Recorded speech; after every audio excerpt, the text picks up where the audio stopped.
I don't know who needs to hear this, but you are not messy for speaking up about what people did to you. We already know what gaslighting is, but another form of gaslighting is acting like people are dramatic, messy, emotional, mentally unstable for speaking out on what other people did to them. Your experience is valid.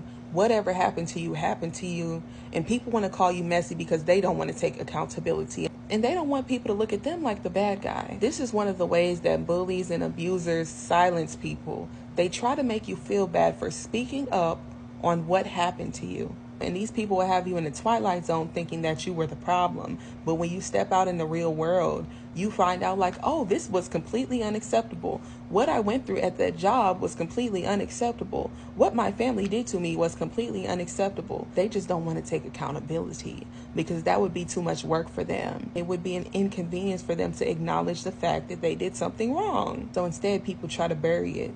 Don't let them bury it, because when they bury it, they bury you. Remember to always speak your truth. It doesn't matter who you're going to offend. They didn't think about how the way that they treated you inconvenienced you, and how you had to heal from the stuff that they did to you.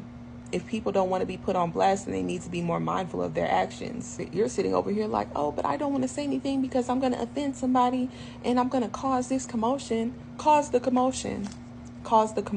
But I will tell you, you have to be strong to speak up on abuse. There was a certain point in my life where I really did not play people. Like, I was checking people at the door. I was not the one to play. And after getting so much backlash for being that way, I dimmed my light and I let them silence me. And that's not who I am at the core.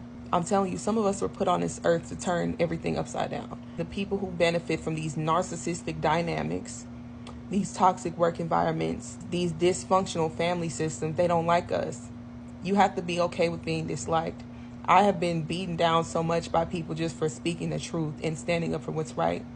But I was so unhappy when I kept my mouth closed. When I tell you dysfunction burns my soul, I was so unhappy being quiet, being afraid to do this. That's not who I am. You know what I mean? So be authentic and true to yourself. If people don't like you because you stand up for what's right, then let them not like you. But we're not going for that. You're not going to sit up here and let people mistreat you and then act like you're the problem when you speak up on things. Let them be mad.